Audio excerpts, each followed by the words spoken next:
Either this person can be a godsend or either a piece of pebble stuck inside your shoe. Welcome back to Soul Quest. Today, we're going to talk about what are agents and what are their responsibilities and what happens if they just refuse to work with you.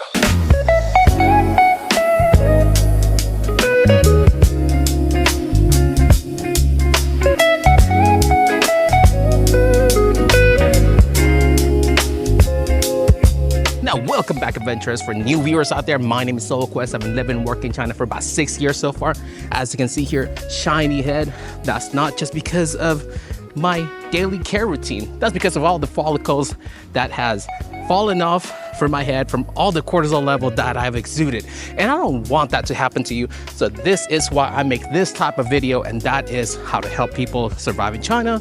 China Basic 101. And from time to time, one second, I'm gonna catch my breath. Go to niche places others yet haven't fully covered. And if you like those kind of video, you can click on the like, subscribe, or the comment down below. I'll try to reply to you as soon as possible. And if you do click on those 3 buttons, me and my boys will forever be truly so grateful to you, because these are the only type of button we all consume. Like, subscribe, and share. And if you did that, again, I appreciate it, and we can continue on to the video. So the quick answer is agents are basically people that will help you out into surviving into China. Because the thing is, once you do arrive in China, you're not gonna have your language skill, you're not gonna understand what this is, you're not gonna understand the world, the custom, etc. like that.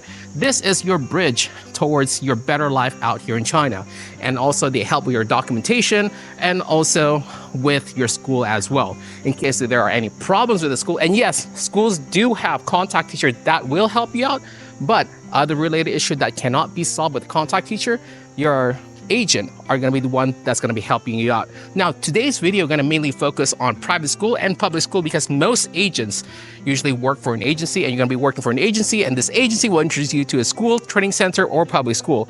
Now, most of the time, training center hire directly, but rare cases, they do put you in a training center, which is actually a dumb idea. Quit if you do. Don't even join it, because you're going to make more money getting hired directly. But for public school and private school, it's a different kind of beast, because it's going to be harder for you to get hired directly, because how picky they are on how selective they are, and they're not sure whether if you're good or not.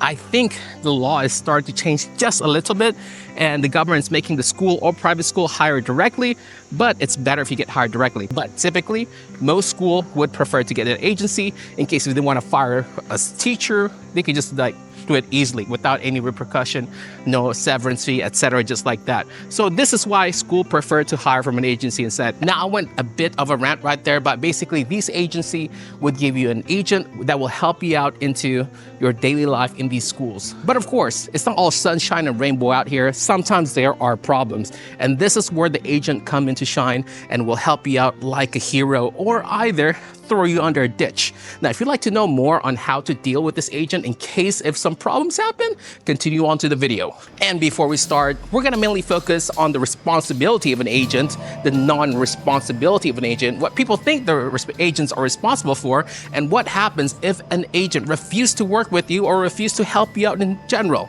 And what can you do and what should you do? First, let's talk about the basic responsibility that an agent is supposed to do to live your life out here in China.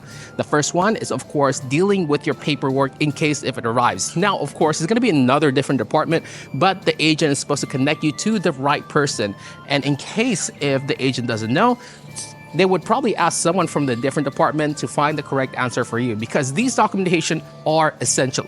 Without these documentation, essentially, you're gonna get kicked out of here. So make sure documentation comes in first before everything else in the world. Now, the second part is in case if you have troubles with your school, training center, private school, etc. like that. This is the second person that you're going to contact if the contact teacher within the school or training center is not able to help you out. Now, another part to this, in case if you're going to miss school, miss some other stuff, late to school, etc. like that, you are supposed to tell your agent, and the agent's going to arrange this with your school. Because yes, you can directly talk to your school, training center, private school, but just to be safe, wipe your butt, ask both of them. Ask the school and ask the agent, and they'll arrange everything. Because sometimes if there is any miscommunication, it will fall under you if you just ask directly. But if it's with an agent, then everything's 100% confirmed in both English and Chinese. For the last part, agents are going to be the first people that's going to notify you if there are any changes within the work schedule or either events. Now, if they don't notify you, make sure to remind them, hey, please keep me updated, etc. like that. And if they notify you, thank them. I understand it is their job, but they are people as well. If you thank them, they're gonna work harder and they're gonna be more appreciative. Now, in general, they are not your personal assistants. They are just gonna help you live your life in China, make sure to take care of documentation. But the most important thing is communication. Because yes, maybe you do understand Chinese a little bit here and there, but in case if there are any miscommunication, it's gonna fall onto you. So the reason why these companies give you an agent or either someone to take care of you in the communication area is so there are no miscommunication at all. Because the number one reason why a lot of people get fired or the contract are not renewed is because of miscommunication in the first place. So these agents are the essential role for this. Now, here's a bit of a story time. Now, today's story is about my ex-coworker. He was confused whether he have after school today or not. The main reason why is because one of the students came up to his office and said, hey, there might not be classes because my mom said there is no classes. Now he's kind of deciding either I should go home or just stay. Now, as we talked about earlier, the best position right now is to talk to both the contact teacher and also your agent. And so what he did, neither of those. He talked to the main head English teacher, which is like understandable, right? Since she is in charge of the English section. But there is one thing when it comes to these public schools. Sometimes even the English teacher don't really understand you. They only know basic English, especially the elementary teacher. And the elementary teacher saw his message saying that, hey, is there any after school classes today or not? And the elementary teacher said along the line like, hey, you're not making enough hour in this school.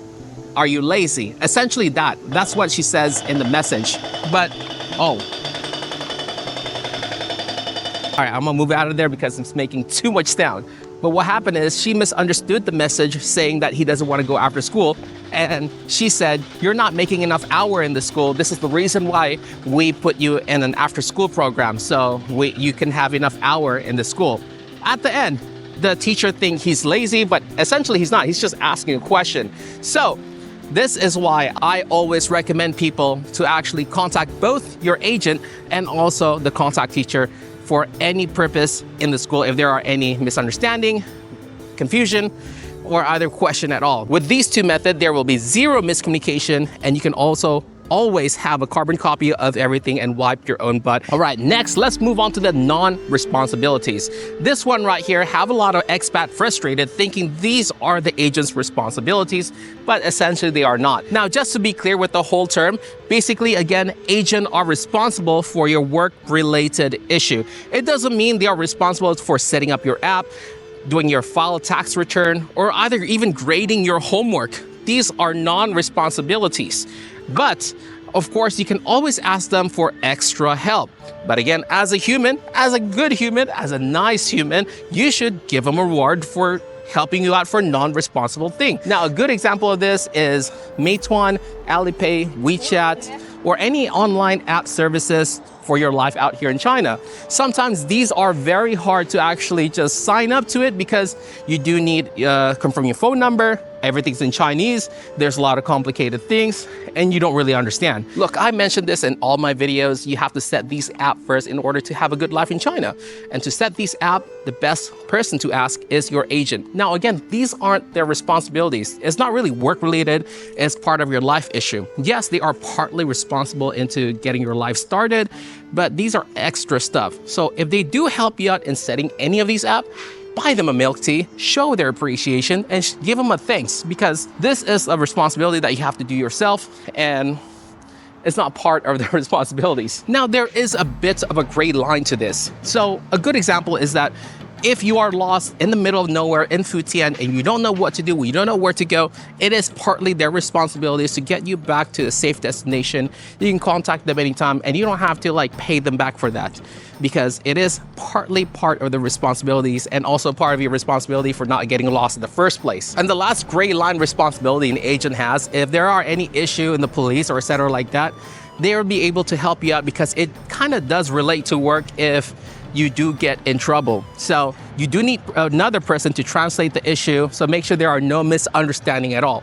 If you don't contact them, typically the person who can speak more usually wins the case. So you need another person that'll help back you up in case if anything happens.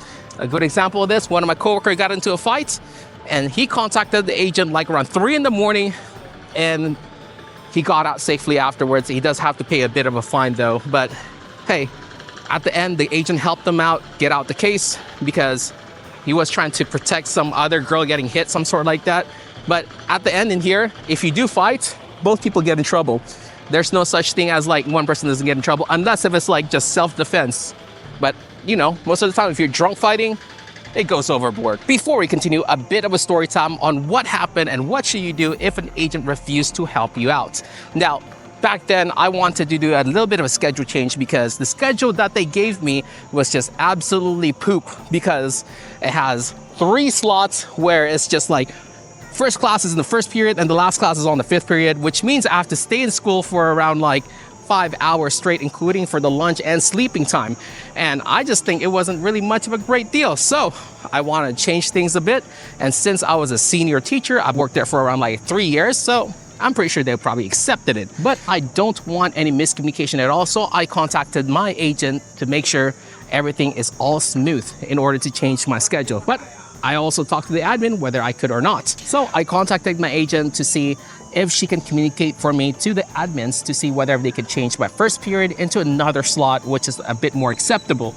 But you know what happened? My agent refused because she said she didn't dare, which means in English, she's too scared to ask. And I was just flabbergasted because the thing is, I barely even talked to her and she's getting all my money. Because the thing is, when you work for an agency, the agency gets a cut and also your agent gets a cut from your paycheck as well, which means I'm paying you for nothing. And I was just annoyed by that comment because it's not even a hard ask to do. It's just a schedule change with the admin. But she just doesn't want to do it. But of course, the first thing you got to do when you work in China, take a step back and relax, take a breather just like this. Dang, I'm so sweaty. And once I recuperate myself, I told her, hey, look, this is your responsibility as agent and making sure that there is no miscommunication between the school and I. And I told her if there's any miscommunication, it's gonna fall on me and fall on the company. It's not gonna be a good look for us. And at the end, she agreed and asked the admin, which only took her like 5 minutes and got my schedule changed. But you know what? These type of things happen. Sometimes you get handed a bad agent. And I've been through like 5 agents so far, and this one was the hardest to work with. The previous 4 agents that I had was great. Everything I said, immediately done in like 5 minutes. And to be honest, I'm not even asking too much. I'm only asking a bridge in the communication, make sure there are no miscommunication at all. Now with the story time out of the way, what should you do if an agent refuses to cooperate with you? Again, their responsibility are work related. Now, let's just say you have a problem with the school and the contact teacher is not helping you out, the school is not giving you any support with a certain class, and you're not able to teach this class at all. Let's just say you contact the agent and the agent say, hey, there's nothing much I can do to help you out. Now, of course, as an agent, you are supposed to find a solution and you can't just really say there's nothing much I can help you out with.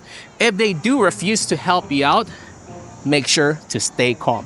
Because at the end, if you are not calm, you're easily mendable and it can be easily brushed off because you are not emotionally stable and you are not professional at all. You want to be perceived as professional. People don't respect people here that are not professional. And you want to make that kind of image for them. So once you already take a breather, talk calmly to them and said, hey, these are my responsibility and these are your responsibility. We need to work together to make the company great. Now, never say I, always say we, because the thing is, no one cares about individuals out here. Like, they'll get dismissed really easily. But if it's we, the company in general, then that could be pretty iffy for them because it could affect their work as well because it is the company. And if that does happen, they will help you out maybe like 90% of the time because if it's under the company responsibility, it's gonna fall onto them. And make sure you have a carbon copy of everything in case if they still refuse to help you out. Now let's just say they kind of still refuse to help you out. Now make sure you have a carbon copy of everything and make sure it's all gathered in a simple form and a summary. And now once you already have a carbon copy of everything, then you can contact the higher up and discuss it overall. And typically 99% of the time, it will all be resolved and you can have another contact agent, or either they change the school for you, etc. like that. Again, the company don't want to lose money. They don't want to lose reputation. Getting a school in the first place is already really hard, so they don't want to lose that connection. All right, in conclusion, if you do work for a school, private school, or either a training center, I mean, 80% of the time, you're gonna be working for an agency. If you do work for an agency, you will get an agent that'll help you out on your daily needs and daily life. Now, if you do work in a training center and you're with an agency, bro, just get hired directly by the training center because you can get more money out of it. Unless if the agency actually give you like a big amount of money and big incentive, then yeah, go for it. And basically the agent's responsibility is to help you out with school, work-related issue, and also if you have any problem outside of school that can cause work-related issue. But if they do help you out with non-work-related issue, make sure to treat them for like bubble tea, hot pot, or any other food in general. But the gist what I'm saying is that be a normal human being and do something nice if someone did something nice to you as well. And the last part to this, always contact the agent if there are any question or other issues regarding work, because you don't want to get stuck in the middle of an argument where you don't understand and there's going to be miscommunication. This can also affect your KPI, renegotiation, and also contract in general. So always contact your contact teacher or either your agent to make sure there are no miscommunication at all.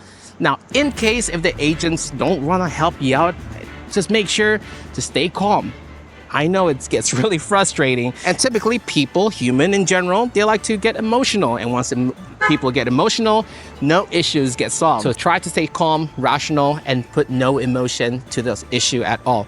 Make sure to only state facts and state the responsibility of each people, so make sure everybody understands. And typically 90% of the time, actually 99.99% of the time, all the issues are resolved this way based off my experience. Now, there has never been a case where a case handler totally refused what I asked. I never really got to the big boss style, you know? So you don't really have to worry too much about that. But I'm not saying it never happens, but maybe sometimes it happens. And if it does happen, you can use this knowledge that we learned today to solve those issues. But yeah, that's all about it with the whole agent situation. And if you do have any question or any concern, comment down below. I'll try to reply to you as soon as possible. Now, before we end this video, I do have one question for you. Have you ever experienced an agent before that'll help you out in your daily needs?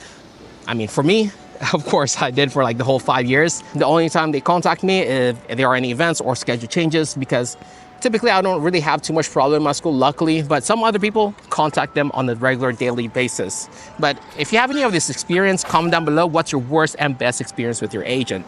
Until next time, SoloQuest logging out. Peace.